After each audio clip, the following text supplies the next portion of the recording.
Rico, docente de nuestra facultad.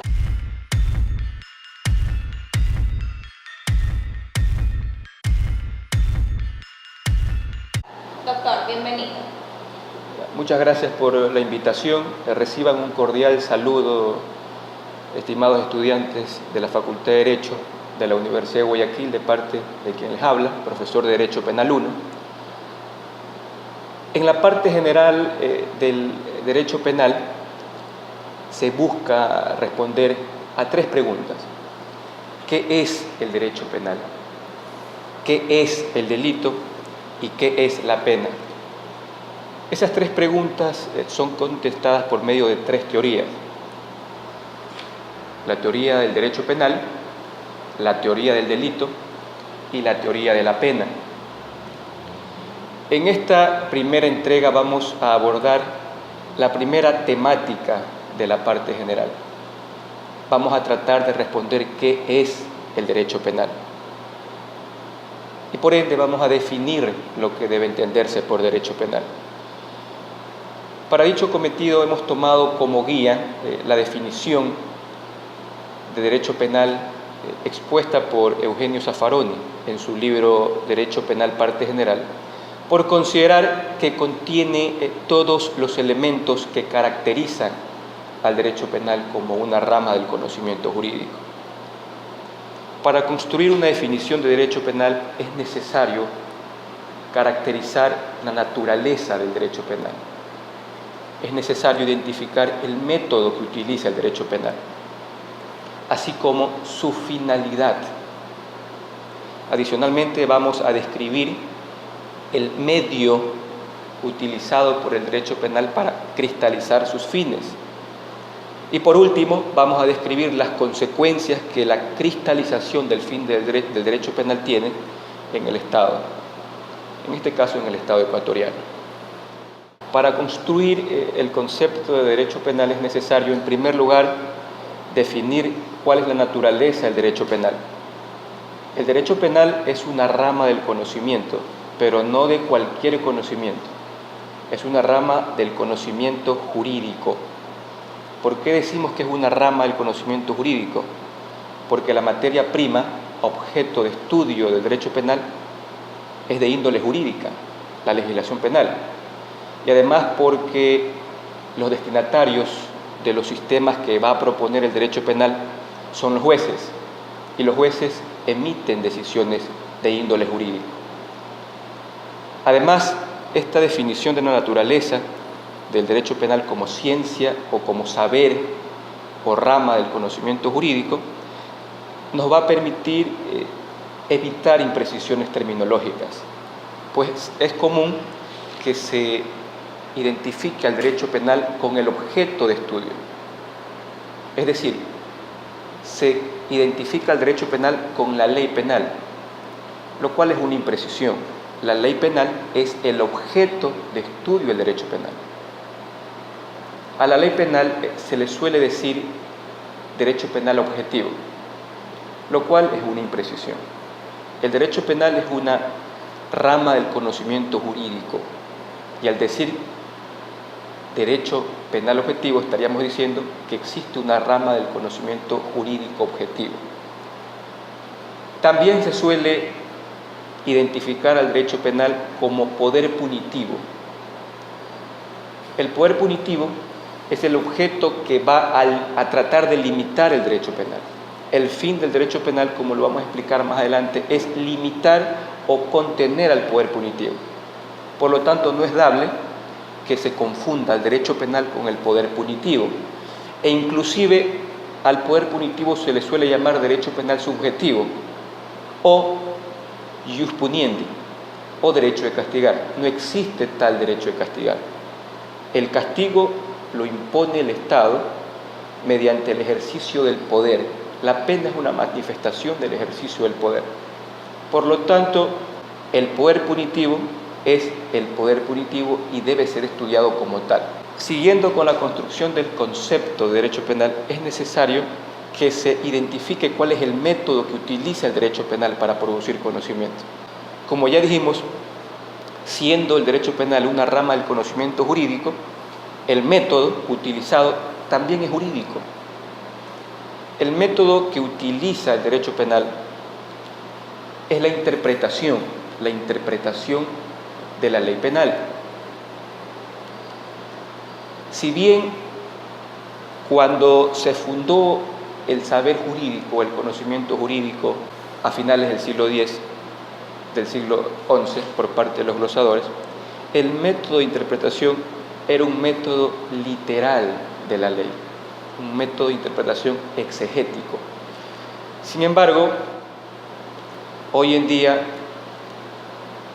el derecho penal requiere que el intérprete no se limite a interpretar textualmente a la ley, sino que además le imponen otras reglas, como que interprete la ley a la luz de los tratados y la Constitución, y que interprete la ley, además del sentido literal de la misma, la interprete de manera que no caiga en la utilización de la analogía. Por eso es que una de las reglas de la interpretación es la prohibición de analogía. Esas reglas actualmente se encuentran descritas taxativamente en el artículo 13 del Código Orgánico Integral Penal. El método que utiliza el derecho penal es el método jurídico, el método de interpretación de la ley. De esta afirmación se colige que la materia prima con la que trabaja el derecho penal es la ley. Sin embargo, es necesario precisar que si bien por el principio de legalidad los delitos y las penas deben estar establecidas en la ley, también son objeto de interpretación las normas legales jerárquicamente superiores a la ley, toda vez que nuestro ordenamiento jurídico tiene un orden jerárquico establecido en el artículo 425 de la Constitución de la República, en virtud del cual las normas jerárquicamente superiores a la ley pueden modificar su aplicación y por ende es necesario también atender e interpretar a dichas normas legales. Siguiendo con este orden de ideas, podemos decir que la legislación penal está formada por la ley, por las leyes orgánicas, por los tratados internacionales y por la Constitución. La Constitución es la primera fuente y la más importante de las fuentes de conocimiento de la legislación penal. Por excepción, el intérprete, el jurista, el penalista, tendrá que interpretar normas legales de una jerarquía inferior a la ley. Y esto se da en el caso de los tipos penales en blanco, en donde la misma ley, como dije de manera excepcional, nos remite a normas jerárquicamente inferiores a ella para terminar de configurar un delito. Sin embargo, en estos casos en que la ley nos remite a normas legales inferiores en jerarquía a ella, la constitucionalidad de esas normas es muy discutible y criticable, por cierto. Por otro lado, para seguir construyendo la definición de lo que es el derecho penal, es necesario identificar cuál es el mecanismo que utiliza el derecho penal para conseguir sus finalidades. El mecanismo es la construcción de un sistema orientador de decisiones judiciales. El derecho penal tiene como mecanismo para cristalizar sus fines la construcción de sistemas que orientan a los jueces a decidir los casos concretos. Los sistemas serán configurados y orientados de acuerdo a la ideología del intérprete, del jurista, del penalista. De ahí que si para el intérprete el sistema penal tiene como fin la protección de bienes jurídicos, orientará en ese sentido toda la construcción del sistema. Si para el intérprete el sistema penal tiene como finalidad la protección de valores éticos, orientará en ese sentido el sistema. O si para el intérprete el sistema penal tiene como finalidad la protección de la configuración de las normas sociales, orientará el sistema en ese sentido. ¿Para qué se construyen los sistemas? Para cristalizar el fin del derecho penal. ¿Cuál es el fin del derecho penal? Limitar o contener el poder punitivo. ¿Qué significa limitar o contener el poder punitivo? Reducir la irracionalidad que está implícita en el ejercicio del poder punitivo.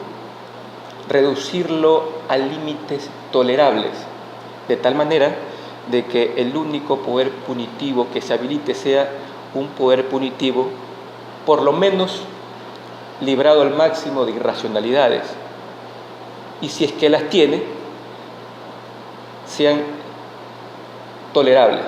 El otro instrumento con que cuenta el sistema para la cristalización de la finalidad de reducir el poder punitivo es la teoría del delito, que funciona como una serie de filtros que tiene como finalidad ir descartando a aquellas conductas que no cumplen con los requerimientos de cada uno de los elementos del delito para ser objeto de alguna sanción. Y de esta manera se va mermando la irracionalidad del poder punitivo. La cristalización del fin del derecho penal, es decir, la reducción o contención del poder punitivo, tiene como consecuencia un fortalecimiento del Estado constitucional de derecho.